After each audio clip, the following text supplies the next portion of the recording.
बार फिर एक कड़े इम्तिहान से गुजर रहा है। सरहदें वही, कुर्बानियाँ वही, मगर दुश्मन के इरादे एक बार फिर वैसे ही हैं। अफ़गान तालिबान की जानिब से पाक अफ़गान सरहद पर अचानक और बिला इश्तियाल फायरिंग की गई, जिसका पाक फ़ौज ने भरपूर, मौसर और मुँह तोड़ जवाब दिया।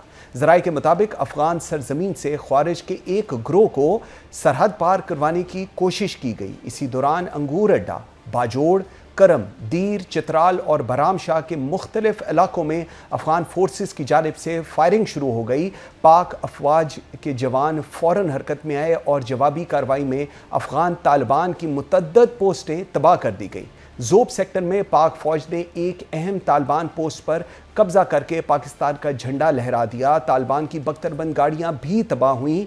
बारामशाह में अफ़गान तालिबान की दूसरी बटालियन हेडक्वार्टर, जो ख्वारिज और भारतीय प्रॉक्सीज की लॉन्चिंग के लिए इस्तेमाल हो रही थी, इसे भी निशाना बनाया गया। पाकिस्तान की मौसर कार्रवाई के बाद अफ़गान तालिबान की जानी और माली नुकसानात की इतलात भी सामने आईं और मुतअद्दिद पोस्टें खाली छोड़कर फरार होने की खबरें भी सामने आ रही हैं। पाकिस्तान ने वाज़िया कर दिया है कि सरहद पर अमन सिर्फ उस वक्त मुमकिन है जब दूसरी तरफ से नीयत साफ हो। अफगान तालिबान की जानिब से जंगबंदी की पेशकश को पाकिस्तान ने मुस्तरद करते हुए ऑपरेशन सिंदूर के बाद ऑपरेशन तंदूर वालों को भी सबक सिखा दिया। पाकिस्तान का मौक़िफ़ है कि अमन कमज़ोरी से नहीं, इंसाफ से आता है। ये सूरत हाल उस वक्त सामने आई जब अफ़गान वज़ीर ख़ारजा अमीर ख़ान मुत्तकी भारत के दौरे पर मौजूद हैं। क्या ये महज इत्तफ़ाक है या फिर भारत और अफ़गानिस्तान के दरमियान पाकिस्तान मुखालिफ किसी नए खेल का आगाज़? ये सवाल अहम है क्योंकि वही अफ़गानिस्तान जिसके लाखों शहरी बरसों से पाकिस्तान में मुकीम हैं, यहाँ तालीम हासिल कर रही हैं, कारोबार कर रही हैं और ज़िंदगी गुजार रही हैं, आज भारत की खुशनुदी के लिए पाकिस्तान के ख़िलाफ़ महाज खुल रहा है। पाकिस्तान ने क्लियर कर दिया है सरहदों की हिफाजत पर कोई समझौता नहीं होगा, और अगर भारत और अफ़गानिस्तान दोबारा किसी मुहिम जोई की कोशिश करते हैं तो ख़ित्ते में मौजूद नए सऊदी पाकिस्तान दिफाई मुआहदे का किरदार अब आलमी तवज्जो का मरकज़ बन चुका है। इस तमाम तर सूरत हाल पर बात करने के लिए मुझे ज्वाइन किया है एयर मार्शल आसिम सुलेमान ने। Sir, thank you very much, बहुत शुक्रिया आपके टाइम देने का। आसिम सुलेमान साहब, फरमाइएगा, अफ़गान सरजमीन से अफ़गान तालिबान की पाकिस्तान पर हमला उस वक्त जब अफ़गान वज़ीर ख़ारजा अमीर ख़ान मुत्तकी भारत के दौरे पर मौजूद हैं, आपको लगता है ये महज इत्तफ़ाक था या इनके दरमियान कोई नया खेल है जिसका आगाज़ होने जा रहा है? अस्सलाम वालेकुम जी, and thank you very much for having me on your programme. ये जी, आपकी जो सस्पिशन है ये बिल्कुल ठीक है कि ये कोई इत्तफ़ाक नहीं है, और ये जो फॉरेन मिनिस्टर हैं मिस्टर मुत्तकी, ये जो इंडिया की गोद में जाके बैठ गए हैं, ये उसी वक्त ये अटैक आता है। लेकिन ये देखने वाली चीज़ ये है कि इस अटैक से पहले भी जो अफ़गानिस्तान का रोल रहा है पाकिस्तान के अंदर टेररिज्म फैलाने का, वो तो अभी चलता आ रहा है। और उन जितने भी पाकिस्तान के अंदर ये अटैक्स हुए हैं, इनके सब के ताने बाने जो हैं वो रॉ से मिलते हैं और इंडिया तक पहुंचते हैं। तो ये तो एक बिल्कुल डिसाइडेड चीज़ है कि व्हाट एवर हैज़ हैपेंड, ये जो है इंडिया की और अफ़गानिस्तान की मिली भगत है। और फिर जो उन्होंने अटैक किया, ये कोई छोटा मोटा या कोई बॉर्डर स्क्रिमिश नहीं था। ये 8 पोस्ट के ऊपर उन्होंने कोऑर्डिनेटेड एक ही टाइम के ऊपर अटैक किया और बड़ा लीथल अटैक किया, जिसके अंदर उन्होंने अपनी आर्टिलरी भी इस्तेमाल की, उन्होंने अपने टैंक्स भी इस्तेमाल किए, उन्होंने लाइट आर्म फायर भी इस्तेमाल किया, और ये सारा कुछ जो है उन्होंने अमेलगमेट करके एक ही सिनर्जाइज करके एक अटैक किया। तो ये तो कोई इत्तेफाक नहीं है जी, मेरे तो ख्याल में ये it was a very well planned attack, और उनकी इसके अंदर सिनिस्टर डिज़ाइन हैं, और ये कंटिन्यूएशन है अफ़गानिस्तान की जो है policy against Pakistan, specially for spreading terror, और आई थिंक इट कंटिन्यूज़। और फिर उसके बाद जो पाकिस्तान ने उनका जवाब दिया वो एक बड़ा ताबड़तोड़ किस्म का जवाब था, और इसके अंदर हमने जो उनके ऊपर अटैक किया, उसके अंदर हमने उनकी 20 से 25 पोस्टों को अटैक किया, जिसके अंदर हमने एयरफोर्स इस्तेमाल की। ये एक जॉइंट ऑपरेशन था, synergized between Pakistan air force and Pakistan army. और ये जो अटैक था, ये जो 20-25 पोस्टों के ऊपर। इसमें हमने जहाज़ भी इस्तेमाल किए, इसमें हमने ड्रोन्स भी इस्तेमाल किए, टैंक्स इस्तेमाल किया, आर्टिलरी इस्तेमाल की, रॉकेट्स इस्तेमाल किए, ATGMs किए। तो किसी किस्म का जो है हमने जो एमुनिशन था नहीं छोड़ा जो हमने उनके ऊपर एक्सपेंड ना किया हो, क्योंकि यही चीज़ चाहते थे। और वो जिस तरह कहते हैं कि लातों के भूत बातों से नहीं मानते, ये बातों से मानने वाली कौम ही नहीं है जी। अगर ये बातों से मानते तो ये बहुत अरसे से ये सिलसिला चलता आ रहा था और पाकिस्तान इनको हमेशा लीवरेज देता रहा। और and being a big brother and being a Muslim country, we have always had very good relations with Afghanistan, one sided. मैं इसको टू साइडेड भी नहीं बोलूँगा, क्योंकि वहाँ से उनकी तरफ से कोई हमें जो अच्छे की उम्मीद नहीं थी, लेकिन उन्होंने तो प्रूव करके दिखाया कि जो हमारी सस्पिशन थी वो पूरी हो गई। और ये इतना ज़बरदस्त किस्म का अटैक हुआ है कि इससे मेरा ख़्याल है कि अब आने वाली नस्लें जो हैं अफ़गानिस्तान की, वो याद रखेंगी कि ये जो उनके साथ हुआ ये वो डिज़र्व करते थे। और उन्होंने एक मुल्क के अमन को ख़राब करने के लिए और बदअमनी फैलाने के लिए जो उन्होंने साजिशें की हैं, उसका उनको खमियाजा भुगतना पड़ेगा। और फिर अगर आप इसको और गौर से देखें तो अफ़गानिस्तान क्या है? अफ़गानिस्तान वो मुल्क है जिसने 1947 से हमारे अगेंस्ट जो है वो स्टेटमेंटें दी, और कभी भी उसने हमें एक्सेप्ट ही नहीं किया था इनिशियली।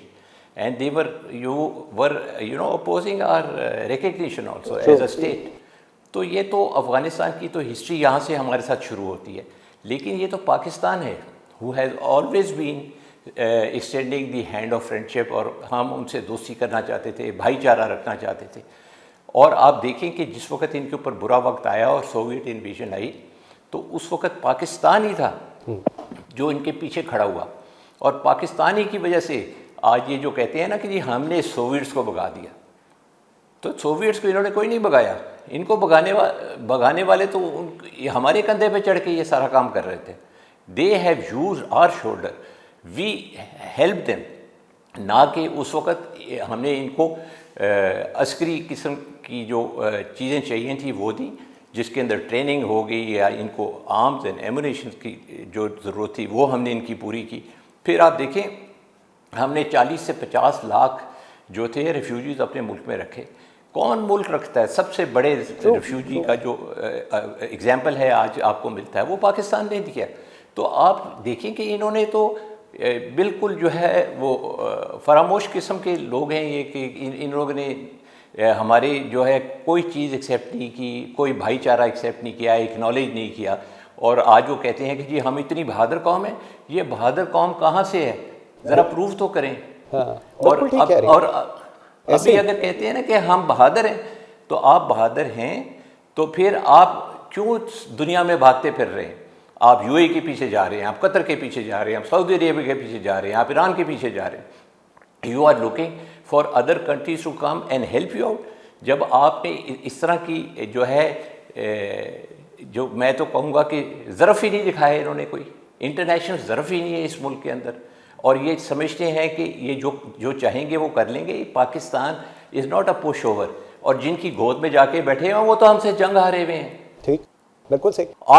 आज आप देखिए कि आपकी आर्म फोर्सेस कहाँ खड़ी है। उन्होंने भारत को शिकस्त दी, हमने उनके जहाज़ गिराए। इनके पास तो एयरफोर्स ही नहीं है, ये तो हमारी एयरफोर्स को रेजिस्ट ही नहीं कर सकते। बुनियानुल मरसूस में हमने उड़ा के रख दिया इंडिया को। अच्छा, इसमें मुझे एक चीज़ ज़रा प्लीज़ फरमाइएगा। आपने उसकी हिस्ट्री बताई और यही हकायक है मेरे ख्याल में, और बड़ा अच्छा किया आपने बताया, ताकि एक दफ़ा दोबारा मेमोरी फ्रेश भी पाकिस्तान की आवाम की होनी चाहिए। लेकिन इसमें अगर हम समझें या अगर हम एज्यूम करें कि कोई कार्रवाई, चाहे वो तालिबान की तरफ से कोई मुश्तरका हो, तो पाकिस्तान के पास मौजूदा जो दफाई सलाहियत है उन्हें रोकने के लिए वो कितनी मजबूत है? क्या पाकिस्तान की फ़िज़ाई बर्तरी अभी भी खित्ते में फैसला कुन है?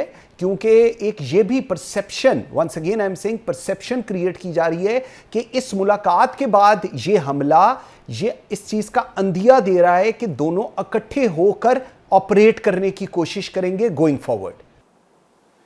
देखिए जी, पहली तो बात यह है कि ना इंडिया में अभी इतनी हिम्मत है कि वो हम पे दोबारा से संदूर 2.0 जिसकी वो बात कर रहे हैं, मैं तो उसको कहता हूँ 5.0 तक भी चले जाएं, तो जो है इंडिया की कोई विक्ट्री नहीं होने वाली, और जितनी मार पड़ी है उन्हें वो तो बिल्कुल भूल ही जाएं। एयरफोर्स का आपने मुवाजना करके देख लिया है कि 7-0 स्कोर था और एक ड्रोन भी था, तो आप इसको अगर कंबाइन करें तो 8-0 हमारी तरफ से उनको जो है वो डिफीट हुई है। तो इंडियन एयरफोर्स तो कहीं आने को नहीं है, और चीफ तो हमारे वही हैं ना जो उस वक्त थे, जो इंडिया के अगेंस्ट थे, वही चीफ अभी भी हैं, और वही हैं जो अभी भी एयरफोर्स को हेड कर रहे हैं। और आप देख लें कि इसके अंदर भी जितनी मैंने फुटेज देखी है वो मेजॉरिटी वो है जो ड्रोन्स की और जहाज़ों की है। तो इसके अंदर मैक्सिमम जो डैमेज इधर इन्फ्लिक्ट हुआ है ये वो वाला डैमेज है जो कि हवा से हुआ है। ग्राउंड की भी हमारी विक्ट्रीज़ हैं, लेकिन इनका ज़्यादातर जो डैमेज है, जो फुटेजेस देखने को मिल रही हैं, ये वही हैं। और यहाँ पे मैं एक और चीज़ क्लैरिफाई करता रहूँ कि इंडियन चीफ के लिए मैसेज ये है कि ये वाली जो आप आज फुटेजेस देख रहे हैं ना टीवी के ऊपर अफगानिस्तान की, यही वाली हमारे पास इंडिया की भी पड़ी हुई हैं। जिस वक्त हम चाहेंगे हम आपको दिखा देंगे।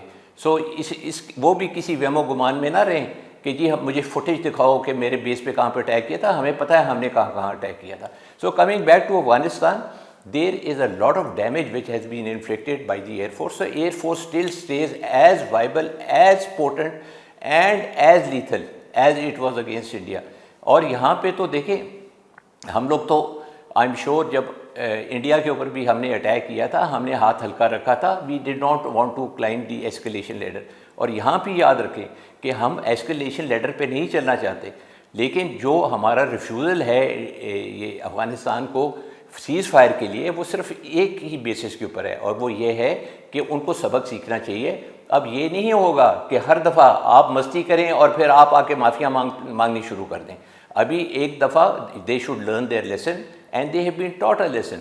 आप देखिए जी, इन्होंने हमारी 7-8 पोस्टों पे अटैक किया ना, हमने 20 से 25 पोस्टों पे अटैक किया, और फिर उसके बाद इनकी मेजॉरिटी पोस्ट जो हैं वो फोर्टिफाइड थी। वो हाफ बाय हाफ किलोमीटर का एरिया था जो कि अच्छा खासा कंक्रीट था, उसके ऊपर अच्छी खासी एयर एफर्ट लगी उनको तबाह करने के लिए। तो अगर ये उनका ख्याल है कि जी वो अब बच जाएंगे, बच बिल्कुल नहीं सकते। और उनको ये पता होना चाहिए कि पाकिस्तान के साथ, पाकिस्तान आर्म फोर्सेस के साथ, पाकिस्तान की एयर फोर्स के साथ, पाकिस्तान आर्मी के साथ अगर वो ये समझते हैं कि वो जंग करके जीत जाएंगे, वो मसाले देते हैं कि जी हमने ब्रिटिश को भगा दिया। ओ भाई, ब्रिटिश तो थे ना, वो ब्रिटिश थे, ये पाकिस्तानी हैं। वी जंगजू कौम है हम, अगर हम लड़ना चाहें तो, और हमने ये प्रूव किया हुआ है, हमने तो जंगें जीती हुई हैं। और आप तो अपने घर के अंदर बैठे वही पत्थरों के पीछे छुप छुप के गोलियां चलाते रहे, अभी भी आप उसी के काबिल हैं। ये जो है ना, ये जो है, ये जिस किस्म की जंग अफगानिस्तान वाले लड़ते हैं ना, बाहर निकल के लड़े ना, बाहर निकल के तो लड़ नहीं सकते। तो ये वो पत्थरों के पीछे छुप के लड़ने वाले लोग हैं। You don't have to get impressed by them and by their statements are hollow. इसमें एक और चीज़ भी फरमाइएगा। पाकिस्तान एयरफोर्स की capacity to neutralize Afghan post, ये हम सबको पता है, हम सबको नहीं पूरी दुनिया को पता है। अफ़गान तालिबान की जानिब से जंग बंदी की पेशकश और पाकिस्तान ने इसको मुस्तरद करने की जो हमारी हिकमत अमली है, ऑपरेशन सिंदूर के बाद ऑब्वियसली अब ऑपरेशन तंदूर वालों को भी एक मैसेज कन्वे हुआ है, इसको आप कैसे एनालाइज करेंगे? देखिए जी, एयर टू ग्राउंड की हमारी बड़ी मैसिव कैपेसिटी है, और सबसे कॉम्प्लिकेटेड टारगेट जो था ना, वो जो हमने बनियानुल मरसूस के अंदर, या हमारी जो मार के हक या ज़रबे करार जो हमारी एयरफोर्स की एक्सरसाइज थी, ये जो हमारी ऑपरेशन थी, उसके अंदर जो हमने सबसे सेंसिटिव और सबसे मुश्किल टारगेट जो अटैक किया था ना, वो S-400 था। S-400 एक ऐसा लीथल वेपन है जिसके ऊपर जिसके 400 किलोमीटर की एनवेलप जो है वो प्रोटेक्टेड होती है। उसके अंदर फिर आपकी मिसाइल सिस्टम्स होते हैं, एक्विजिशन यूनिट्स होती हैं, और बड़ा कॉम्प्लिकेटेड किस्म का वो एक टारगेट था। अगर हम S-400 निकाल सकते हैं तो ये पोस्टें क्या चीज़ हैं? ये तो बिल्कुल सस्ता सौदा है जी। आप महंगी चीज़ की बात करें, इंडिया, ये इसके अफगानिस्तान के पास तो सारे सस्ते सौदे हैं। इनके पास क्या है? इनके तो कोई भी ऐसी चीज़ नहीं है जहाँ पे रेजिस्टेंस हो और ये खड़े हो सकें।